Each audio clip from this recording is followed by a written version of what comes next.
Hello everyone, आज हम पढ़ेंगे क्लास 11 का चैप्टर नंबर 6 जुडिशरी। जुडिशरी क्या होता है बेटा? जुडिशरी एक सिस्टम ऑफ कोर्ट होता है जो क्या करता है, लॉ को इंटरप्रेट करता है। लॉ को इंटरप्रेट मतलब लॉ की क्या करता है, लॉ को एक्सप्लेन करता है कि क्या लॉ है और कैसे कैसे वो काम करेंगे। ठीक है। इसके अलावा जो भी डिस्प्यूट होता है उसको सेटल करने का भी काम कौन करता है? आपका जुडिशरी, मतलब जो झगड़े वगैरह होते हैं। इसके अलावा लॉ जो कॉन्स्टिट्यूशन होता है उसको भी प्रोटेक्ट कौन करते हैं? आपके जुडिशरी करते हैं, क्योंकि मैंने आपको फंडामेंटल राइट में पढ़ाया था कि फंडामेंटल राइट को प्रोटेक्ट करने का काम किसका होता है? आपका जुडिशरी का होता है। अब हमारे इंडिया में आपको पता होना चाहिए 3 ऑर्गन्स होते हैं, एक होता है लेजिस्लेचर, एक होता है एग्जीक्यूटिव और एक होता है जुडिशरी। इन तीनों में जो जुडिशरी है वो क्या है बेटा? इंडिपेंडेंट है। और इंडिपेंडेंट का मतलब कि बाकी दो जो भी ऑर्गन ऑफ द गवर्नमेंट है वो जुडिशरी के भी किसी भी काम में बाधा नहीं डालेंगी। ठीक है। और अपना काम क्या कर पाएगा? जो जुडिशरी है बिना किसी इंटरफेरेंस के काम कर पाएंगे। ठीक है। अब कैसे जो इंडिपेंडेंस ऑफ जुडिशरी है वो प्रोवाइड की जाती है और प्रोटेक्ट की जाती है इंडियन कॉन्स्टिट्यूशन के द्वारा। तो सबसे पहले अगर आप देखोगे तो इंडिया के जो सुप्रीम कोर्ट के जज होते हैं या हाई कोर्ट के जज होते हैं उनका टेन्योर क्या होता है? सिक्योर होता है। इसके अलावा इनकी फिक्स्ड सैलरी होती है कि कोई भी सैलरी को कम नहीं कर सकते हैं जब तक वो उस पीरियड में है। ठीक है। इसके अलावा जो जुडिशरी होता है वो आपका क्या है बेटा? एग्जीक्यूटिव से सेपरेट होता है, सेपरेशन होता है, जिससे कोई भी इंटरफेरेंस नहीं हो सकता। ठीक है। जज क्या होते हैं? आपके कॉन्स्टिट्यूशन प्रोसेस के थ्रू अपॉइंट किए जाते हैं, प्रोसेस के थ्रू अपॉइंट करते हैं। कोर्ट्स के पास पावर्स होती है किसकी? जुडिशियल रिव्यू की। जुडिशियल रिव्यू का मतलब होता है बेटा कि कोर्ट क्या कर सकता है? कोई भी लॉ को डिक्लेयर कर सकता है, इनलीगल कर सकता है या ऐसा कर सकता है कि जो अनकॉन्स्टिट्यूशनल होगा, क्योंकि जुडिशरी के पास ये पावर है देखना कि जो भी लॉ पार्लियामेंट बना रही है वो कॉन्स्टिट्यूशन के अकॉर्डिंग है या नहीं है। अगर नहीं है तो वो उसको क्या घोषित कर सकते हैं? अनकॉन्स्टिट्यूशनल अनाउंस कर सकते हैं। 6 पॉइंट है बेटा, जुडिशरी क्या है? कंटेम्प्ट ऑफ कोर्ट भी कर सकते हैं। कंटेम्प्ट ऑफ कोर्ट मतलब कि अगर आप कोर्ट प्रोसीडिंग के अंदर किसी भी टाइप की डिसरिस्पेक्ट कर रहे हो कोर्ट प्रोसीडिंग के अंदर, ठीक है, तो आपको क्या कर सकते हैं? पनिश किया जा सकता है किसी भी पर्सन को। ठीक है। अब यहाँ पर है कि जज को कैसे अपॉइंट किया जाता है। तो जज को अपॉइंट करने के लिए पहले अब मैं बता दूं कि सुप्रीम कोर्ट में टोटल 34 जज होते हैं जिसे हम जस्टिस कहते हैं, जिसमें एक होते हैं 33 होते हैं आपके जस्टिस प्लस 1 होते हैं आपके CGI। ठीक है। 33 जस्टिस मतलब जज। दो जो आपके पहले एक चीफ जस्टिस होते हैं उनको अपॉइंट कौन करते हैं? प्रेसिडेंट करते हैं। यूजुअली क्या होता है बेटा? यूजुअली वो पर्सन बनता है CGI जो क्या होते हैं? सीनियर मोस्ट जज होते हैं सुप्रीम कोर्ट के। ठीक है। लेकिन ये जो कन्वेंशन है सीनियर मोस्ट जज वाला, इसको 2 बार तोड़ा भी गया है। जैसे कि 1973 में AN रे जो थे उनको हटाकर, मतलब उनको बाकी 3 सीनियर जज को हटाकर उनको अपॉइंट किया गया। ठीक है। इसके अलावा हटाकर नहीं, मतलब उनको सप्रेस करके। इसके अलावा जस्टिस MH वैग को भी ऐसे ही अपॉइंट कर दिया गया, जबकि HR खन्ना जो थे उनसे ज़्यादा सीनियर थे। तो ऐसे ये 2 हुआ है जहाँ पर सीनियर मोस्ट जज को नहीं लिया गया, जबकि उसके अलावा बाकी जो पीछे गया है उनको ले लिया गया। अब अदर जज जो होते हैं 33 जज को कैसे अपॉइंट करते हैं? उनको प्रेसिडेंट करते हैं CGI के कंसल्टिंग के अलावा बाद कि भाई कंसल्ट करने के बाद। और जो भी करा जाता है प्रेसिडेंट कैसे अपॉइंट करेंगे, तो उनको पहले नाम देंगे ना कि भाई इन पर्सन को जज बनाना चाहिए। तो वो नाम जो सजेस्ट करेंगे वो कौन करेंगे? आपके 5 लोग, जिसमें क्या होगा? 4 सीनियर मोस्ट जज होंगे और 1 आपके CGI होंगे। ठीक है। जज को हटाने का प्रोसेस बहुत डिफिकल्ट होता है। कैसे? क्यों होता है? ताकि क्या हो सके? जुडिशरी की इंडिपेंडेंस को बनाया जा सके। ठीक है। इसके अलावा अगर आप देखोगे रिमूवल ऑफ जज को करा कैसे जाता है, तो पहली चीज़ यहाँ पर वर्ड लिखिए ओनली। ओनली मतलब कि सिर्फ एक ही ग्राउंड है जिसके थ्रू आप जज को हटा सकते हो। उसका क्या प्रोसीजर है बेटा? वो है आपका मिसबिहेवियर और इनकैपेसिटी, कि अगर कोई ऐसा पर्सन है जो जज के लायक ही नहीं है बनने के और उनको जज बना दिया गया, तब आप क्या कर सकते हो? उसको हटा सकते हो, लेकिन तब जब आप उसको प्रूफ कर दो। दूसरा है, मतलब हटाने का प्रोसेस क्या है कि एक मोशन को इंट्रोड्यूस किया जाता है लोकसभा और राज्यसभा के अंदर, और उसको कम से कम स्पेशल मेजोरिटी चाहिए ही चाहिए होती है दोनों हाउस। स्पेशल मेजोरिटी मतलब 2/3। ठीक है। तो 2/3 दोनों हाउस से चाहिए, तब जाके क्या हो पाएगा? आपका जज को हटाने का प्रोसेस पूरा हो पाएगा। अब ये एक अनसक्सेसफुल अटेम्प्ट भी बताया गया आपकी बुक के अंदर कि एक बार क्या हुआ था, पहली बार ऐसा मोशन आया था जिसमें सुप्रीम कोर्ट के जज को हटाने की बात की गई थी, और वो किसके अगेंस्ट था? जस्टिस V रामास्वामी जी के द्वारा के अगेंस्ट में हुआ था। ठीक है। 1991 में एक मोशन पास किया गया था ताकि उनको हटाया जा सके, लेकिन ये जो मोशन है वो पास ही नहीं हो पाया क्योंकि जो मेजॉरिटी चाहिए होती है, स्पेशल मेजॉरिटी 2/3 वाली, वो उनको मिल ही नहीं पाई, उस मोशन को मिल ही नहीं पाई, और वो जस्टिस कभी हटे ही नहीं। ठीक है, और प्रूफ क्यों था, मतलब रीज़न क्या था, क्योंकि इसको ये ऐसा बोला गया था कि इन्होंने जो भी पब्लिक फंड है, जो लोगों के पैसे होते हैं, उसको ढंग से यूज़ नहीं करा है। अब जुडिशरी का स्ट्रक्चर क्या होता है बेटा, जुडिशरी का स्ट्रक्चर 3 स्ट्रक्चर होते हैं, एक होता है सुप्रीम कोर्ट, एक होता है हाई कोर्ट और एक होता है डिस्ट्रिक्ट कोर्ट। मतलब वो अगर देखोगे तो एक पिरामिड होता है हमारा इंडियन जुडिशरी का स्ट्रक्चर। सबसे ऊपर होते हैं आपके सुप्रीम कोर्ट, उसके नीचे होता है आपका हाई कोर्ट, और उससे नीचे होता है आपका डिस्ट्रिक्ट कोर्ट या सबऑर्डिनेट कोर्ट। ठीक है, सुप्रीम कोर्ट जो है आपका सबसे हाईएस्ट अपील है कि आप कहीं भी अगर किसी भी केस में आपको लग रहा है कि जाना है, आपको सुप्रीम कोर्ट जा सकते हो, उसके अलावा आप कहीं नहीं जा सकते हो। ठीक है, कॉन्स्टिट्यूशन को जो गार्जियन करते हैं वो कौन करते हैं, सुप्रीम कोर्ट करते हैं। इसके अलावा ये ट्रांसफ़र कर सकते हैं किसी भी केस को सुप्रीम कोर्ट, हाई कोर्ट तक, और हाई कोर्ट से लोअर कोर्ट तक भी। ठीक है, हाई कोर्ट क्या होते हैं आपके 25 हाई कोर्ट है हमारे इंडिया के अंदर। हाई कोर्ट मतलब स्टेट के अंदर जो कोर्ट होते हैं। सुप्रीम कोर्ट कितने, एक है। कहाँ पर है बेटा, न्यू दिल्ली के अंदर। ठीक है, और हाई कोर्ट कितने हैं, 25 है, जो डील करते हैं आपके स्टेट की जुरिडिक्शन के अंदर। अब डिस्ट्रिक्ट कोर्ट होते हैं आपके, डिस्ट्रिक्ट कोर्ट जो डील करते हैं किसके अंदर बेटा, आपका जो भी सिविल केस होते हैं या जो क्रिमिनल नेचर के केस होते हैं उसके अंदर, वो भी डिस्ट्रिक्ट के वहाँ डिस्ट्रिक्ट में। ठीक है, अब ये 2 केस क्या होते हैं बेटा, एक होता है आपका, मैंने आपको बोला सिविल केस, एक होता है आपका क्रिमिनल केस। सिविल केस क्या होता है बेटा, सिविल केस का मतलब होता है ऐसे मामले जो मैरिज से रिलेटेड हो, डाइवोर्स से रिलेटेड हो आपका। ठीक है, क्रिमिनल मतलब जो मर्डर से रिलेटेड हो, मतलब ऐसे जो क्राइम होते हैं ना आपके, मर्डर, रेप, ये सारे। ठीक है, अगर आगे हम पढ़ेंगे बेटा कि जुरिडिक्शन ऑफ जुडिशरी क्या है, कि किस किस जहाँ कहाँ कहाँ जो जुडिशरी है वो उसके पास अथॉरिटी है कि वो केस को डिसाइड कर सकती है, सुन सकती है। तो सबसे पहले अगर हम सुप्रीम कोर्ट की ही बात करेंगे सिर्फ, तो सुप्रीम कोर्ट की जुरिडिक्शन को हम देख रहे हैं कि सुप्रीम कोर्ट के क्या क्या दायरे हैं, कहाँ कहाँ वो केस को सुन सकती है।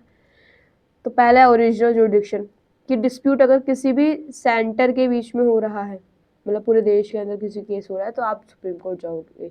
अगर सेंटर और स्टेट के बीच में कोई केस है तो आप सुप्रीम कोर्ट जाओगे। अगर स्टेट और स्टेट के बीच में भी कोई प्रॉब्लम हो रही है तो आप कहाँ जाओगे, सुप्रीम कोर्ट जाओगे। इसके अलावा लास्ट अपील भी आप कहाँ कर सकते हो, सिर्फ और सिर्फ सुप्रीम कोर्ट कर सकते हो। तो अपीलियन पावर है इनके पास। ठीक है, इनके पास स्पेशल पावर भी होती है कि ये क्या कर सकते हैं, ग्रांट कर सकते हैं स्पेशल लीव को फ्रॉम एनी मैटर और matter pass by an court in the territory of India, कोई भी ऐसी लीव को ये कर सकते हैं, अपील कर सकते हैं। इसके अलावा तीसरा काम है इनका एडवाइजरी, कि ये प्रेसिडेंट को एडवाइस कर सकते हैं कोई भी लीगल मैटर के ऊपर। इसके अलावा इनके पास रिट जारी करने का होता है, मैंने आपको 5 रिट पढ़ाई थी, habeas corpus, mandamus, prohibition, certiorari, quo warranto. ठीक है, ये फंडामेंटल राइट को प्रोटेक्ट करने के लिए रिट्स को जारी किया जाता है। इसको अगर आपको और डिटेल में पढ़ना है तो चैप्टर नंबर 2 की वीडियोज़ में आप देख सकते हो, जो राइट्स वाले चैप्टर है।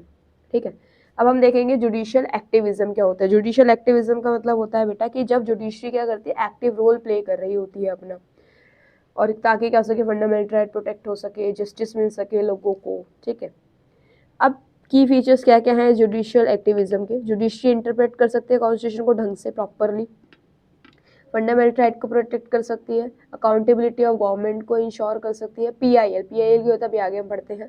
इसके अलावा सोशल जस्टिस को प्रमोट करती है। अब हम देखेंगे बेटा कौन कौन से टूल है जिसको यूज़ करके जुडिशियल क्या करती है, एक्टिव रोल निभाती है। तो सबसे पहला ही आपका क्या है, पीआईएल। पीआईएल क्या होता है बेटा, पब्लिक इंटरेस्ट लिटिगेशन। मतलब एक कोई भी सिटीजन अगर कोई पब्लिक वेलफेयर का कोई केस है तो वो क्या कर सकते हैं, कोर्ट जा सकते हैं, अप्रोच कर सकते हैं। देखो एक बात होती है, जैसे कि अगर मान लो किसी एक पर्सन के साथ, मान लो ए पर्सन है, ये क्या है आपका ए पर्सन, इसके साथ कुछ गलत हुआ है तो ये क्या जाएंगे, कोर्ट जाएंगे। ठीक है, लेकिन अब क्या हो गया बेटा कि अगर मान लो ए पर्सन के साथ या ए के साथ और भी बहुत सारे लोग हैं, उनके साथ कोई प्रॉब्लम हुई है और ये बी ने देखा है, तो बी क्या कर सकता है, उनके बिहाफ पर कहाँ जा सकते हैं, कोर्ट जा सकते हैं। ठीक है, तो आप पब्लिक वेलफेयर के लिए कोर्ट जा सकते हैं, किसके थ्रू, पीआईएल के थ्रू। तो एक केस आप जारी कर सकते हो पीआईएल के थ्रू। इससे क्या होगा, ऐसे पर्सन जो वॉइसलेस है उनको भी वॉइस मिल जाएगी, और आपका क्या हो पाएगा बेटा, सोशल जस्टिस और इंश्योर हो जाएगा। ठीक है, इसके अलावा दूसरा जुडिशियल रिव्यू। जुडिशियल रिव्यू का मतलब कि कोर्ट कोई भी डिसीजन को क्या कर सकता है, अनकॉन्स्टिट्यूशनल घोषित कर सकता है कि अगर उसे लगता है कि ये जो भी आपका केस है, जो लॉ बनाया जा रहा है पार्लियामेंट के द्वारा, ये कॉन्स्टिट्यूशन के अकॉर्डिंग नहीं है, तो रिव्यू कर सकते हैं। इसके अलावा आपका क्या है बेटा कि जो कोर्ट होता है वो क्या करता है, आर्टिकल 21 को बार बार इंटरप्रेट करता है, क्योंकि आपको पता होना चाहिए आर्टिकल 21 क्या कहता है आपका। आर्टिकल 21 आपका कहता है राइट टू लाइफ। आर्टिकल 21 आपका क्या कहता है, राइट टू लाइफ। लेकिन राइट टू लाइफ में बहुत सारे राइट्स को और ज़्यादा बता गया कि भाई आपके पास डिग्निटी के साथ रहने का राइट है, आपके पास क्लीन इन्वायरमेंट का राइट है, एजुकेशन का राइट है, क्लीन एयर का राइट है। ठीक है, इन्वायरमेंट में वो सब आ गया। इसके अलावा आपके पास राइट टू लाइवलीहुड, जीवन जीने का अधिकार है, प्रिवेसी का अधिकार है। बहुत सारे क्या होता रहता है, आर्टिकल 21 को और ज़्यादा इंटरप्रेट करते रहते हैं गवर्नमेंट, मतलब जुडिशरी, कोर्ट वगैरह। आगे हम पढ़ेंगे बेटा कि जो जुडिशियल एक्टिविज्म है उसका इंपॉर्टेंस क्या है, क्या अच्छी चीज़ें हैं और क्या क्रिटिसिज्म है, क्या बेकार चीज़ें ऐसी बोली जाती है। सबसे पहले है बेटा, प्रोटेक्ट करता है rights of the weaker section, क्योंकि जुडिशरी को मैंने आपको बताया कि पीआईएल के थ्रू आप जो पब्लिक लोग हैं, मतलब पब्लिक वेलफेयर के लिए भी आप क्या कर सकते हो, केस जारी कर सकते हो। ठीक है, तो इससे क्या होगा, जो सेक्शन जो वॉइसलेस है, जो बोल नहीं पा रहा है, जो कोर्ट नहीं जा पा रहा, आप उसके बिहाफ पे क्या कर सकते हो, कोर्ट जा सकते हो। तो वीकर सेक्शन को क्या मिलेगा, राइट मिलेगा। डेमोक्रेसी और स्ट्रेंथन हो जाएगी आपकी। ठीक है, मिस यूज़ ऑफ पावर है जो आपकी, वो क्या हो जाएगा, ख़त्म हो जाएगा। चेक कर पाएगा ये कि भाई ढंग से पार्लियामेंट काम कर रही है नहीं कर रही है। ठीक है, स्पीडी जस्टिस हो पाएगा लोगों को। ठीक है, कॉन्स्टिट्यूशन क्या है बताएगा कि भाई जो कॉन्स्टिट्यूशन है डायनेमिक है, लिविंग है, हमेशा मतलब चेंज नहीं होता पूरा पूरा, लेकिन हाँ पूरा आउटडेटेड नहीं होता है आपका। क्रिटिसिज्म आप क्या बोलोगे कि भाई इससे क्या होगा, सेपरेशन ऑफ पावर बहुत ज़्यादा वायलेट हो जाएगी, क्योंकि जुडिशियल रिव्यू के थ्रू पार्लियामेंट का जो लॉ बनाया गया है उसको वो क्या कर सकती है, अनकॉन्स्टिट्यूशन घोषित कर सकती है। लेकिन इससे क्या होगा, पार्लियामेंट जो लॉ बना रही है वो ढंग से नहीं बना पाएगी, तो क्या हो पाएगा आपका, वायलेट कर देगा सेपरेशन ऑफ पावर। इसके अलावा जुडिशरी क्या कर सकती है, ओवर स्टेप इट्स लिमिट, की उसकी जो लिमिट्स है उसके बाहर काम कर सकती है। और इसके अलावा जुडिशरी में ओवर बर्डन हो जाएगा, ओवर बर्डन, क्योंकि आपको पता है इतने सारे केस हैं। और उसके अलावा आप ये वाले पीआईएल के डाल जाल के और ज़्यादा केस बढ़ रहे हैं, तो ओवर बर्डन हो जाएगा जुडिशरी के ऊपर। ही कुछ क्रिटिसिज्म, कुछ ऐसे डीमेरिट्स हैं इसके। अब कुछ एग्जाम्पल है, जैसे कि पीआईएल के थ्रू एक है आपका हुसैनरा खातून। ठीक है, इन्होंने बिहार के इसमें केस, मतलब बिहार में केस स्टेब्लिश हाईलाइट है इनका केस कि इन्होंने क्या करा था, जो अंडर ट्रायल प्रिजनर्स होते हैं जो बहुत टाइम तक जेल में रखते हैं, उनके लिए इन्होंने क्या करा था, डिमांड करी थी कि भाई ऐसा नहीं होना चाहिए। कि आप देखोगे बहुत सारे ऐसे केस होते हैं जहाँ पर अगर मान लो 4 साल को किस, मतलब मान लो 7 साल की किसी को सज़ा मिली है, लेकिन वो 7 से ज़्यादा ही टाइम तक रह रहा है क्योंकि इसका कोई ट्रायल नहीं हुआ है। तो ये चीज़ के अगेंस्ट में उन्होंने आवाज़ उठाई थी। इसके अलावा सुनील बत्रा जो है उन्होंने भी आवाज़ उठाई थी किसके अगेंस्ट में, कि भाई जो भी ट्रीट किया जाता है लोगों को, प्रिजन्स को, जो जेल के अंदर कैदी होते हैं उनको कैसे ट्रीट किया जाता है, कैसे टॉर्चर किया जाता है, इसके लिए इन्होंने क्या करा था, पीआईएल जारी की थी। ठीक है, अब है जुडिशियल राइट्स हमारे क्या क्या है। जुडिशरी आपको पता है प्रोटेक्ट करता है फंडामेंटल राइट्स को, और वो कैसे करते हैं, 2 बेस पे। एक है आर्टिकल 32, एक है आपका आर्टिकल 226, मतलब रेट जारी करके। ठीक है, हाई कोर्ट कैसे करता है, आर्टिकल 226 के थ्रू, और आपके सुप्रीम कोर्ट कैसे करता है, आर्टिकल 32 के थ्रू। ठीक है, इसके अलावा एक आर्टिकल 13 है आपका, जिसमें क्या होता है कि जो सुप्रीम कोर्ट होता है वो कोई भी केस को क्या कर सकता है, अनकॉन्स्टिट्यूशनल डिक्लेयर कर सकता है, कि अगर वो फंडामेंटल राइट को तोड़ रहे हैं तो।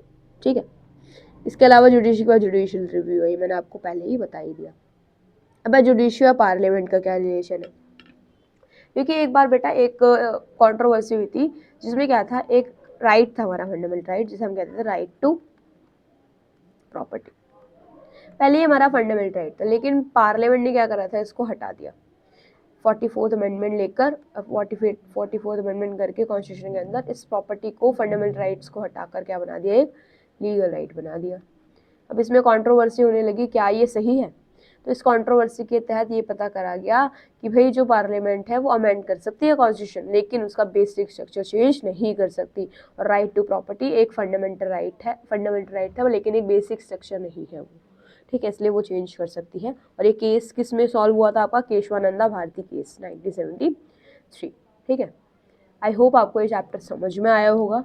आगे और भी हम और क्लासेस लेकर आएंगे इस पूरी बुक के ऊपर। Thank you for watching.